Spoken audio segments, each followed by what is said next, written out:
What's going on, family? First of all, I want to say give thanks to the all knowing.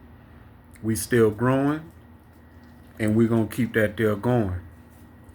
People call this time that we're living in the age of the Aquarius, which is the age of information, the new age, and that, in this new age, a lot of people being snatched out of the belief systems into a more metaphysical knowledge of self type system where science, yourself, and the universe is God. You know what I mean? But in my opinion, that's all creations. You know what I mean? My opinion, the definition of God is the creator of everything. You know, we can be labeled as lowercase gods. You know what I mean? Because in the Bible it says those who submit to God. You know what I mean? Those um, who submit to God and Christ through his blood, through his DNA, we become one body with Christ. And since we become one body with Christ, we become gods. But we're not the creator. That's why we're the lowercase gods. And in this realm, you know what I mean, we haven't received that transformation yet. You know what I mean? We're still going through a process. So we're not necessarily gods just yet.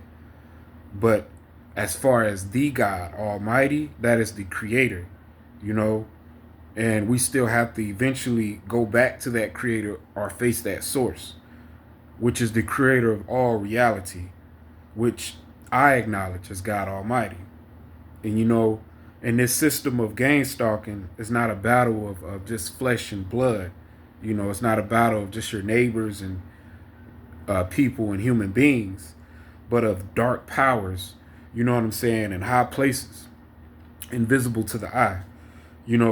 These parasite frequencies, manipulating the masses, the demonic forces, people doing Kabbalistic practices, witchcraft, occultist practices, with all these geometric signs, shapes, numbers, and symbols. And this dark science that's conjuring up, parasite frequencies that's alternating our reality on a daily basis. In this gang stalking program, all these altars that people make, you know what I mean?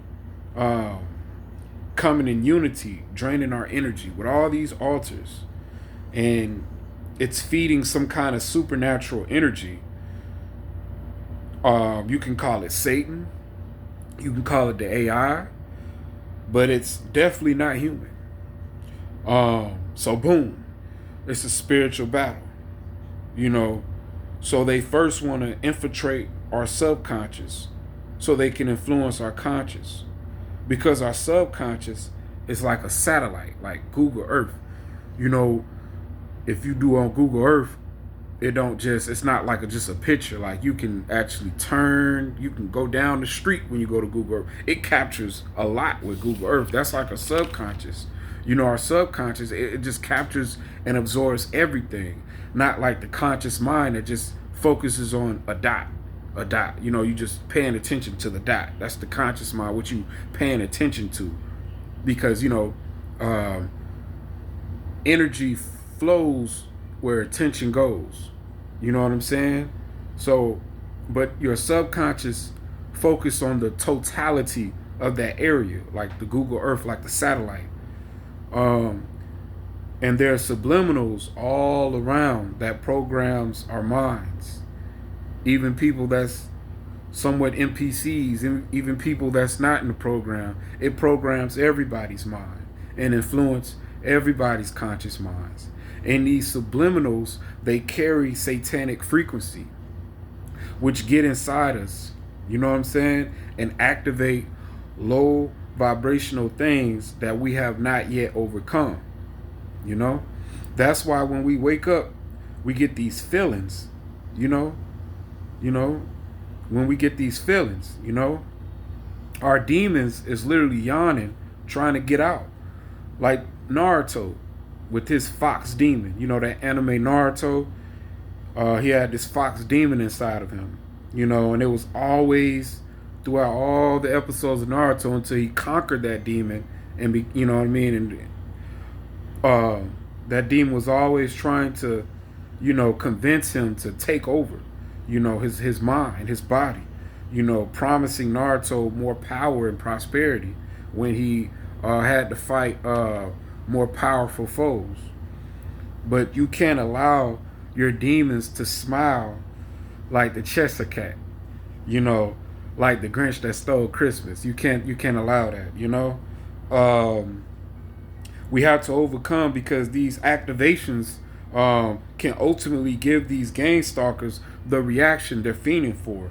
The enemy knows when to attack because the truth of the matter is we're all battling desires, worldly desires. In other words, temptation. And temptation is a mug, boy.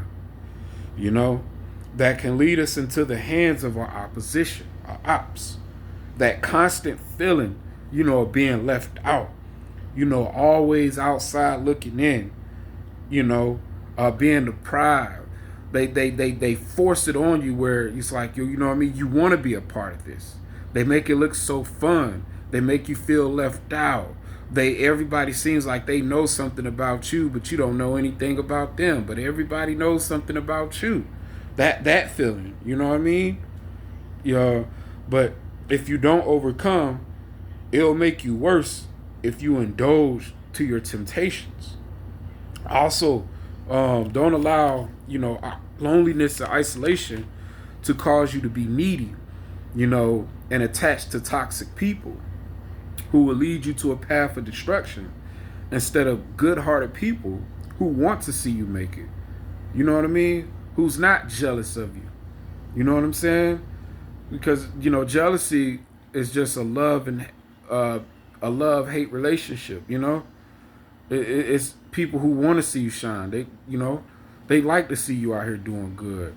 They don't like to see you out here doing bad. They want to hear what you got to say. You know what I mean? You want to be around people like that want to encourage you, that want to push you to be your best version of yourself. You know? But don't be too needy because the program is not going to allow you to be around people like that. They want to prevent people like that to be around you. You know what I'm saying? They want to always put people in your algorithm that's toxic people. They always want to surround you with toxic people. And it's all designed to make you be like them. You know, sabotage yourself. You know, forsake your purpose. You know, abandon your identity. Burying your talent into the ground. Don't allow this program to mold you into a lazy and wicked servant. Fight the good fight. Beat your feet, not beat your meat. You know what I mean? Walk around, not beat your meat. You know what I'm saying? Beat your feet, not your meat. You know, beat your flesh. You know what I mean? So you can be the best. In this life of tests, you kill them with success. But when you think of someone, you give them power. You know, when you think of something, you give it power. So imagine how much power we gave to this program and why it's effective in our reality. They just push us in this rabbit hole and we're constantly thinking about this program like a love-hate relationship. They get off on that pain. They want us to hurt others, to justify this method of madness, to continue to play these shadow games of torture. I wish I had that, you know, that Man in Black device. You know that Man in Black device? What is that? The neurotransmitter. I could just forget everything, but I don't. And I guess it's for a reason. And you know, just don't stop believing. With that being said, family, you know, we ain't dead. We ain't dead. Continue to get that bread, and remember, red is just red. Peace.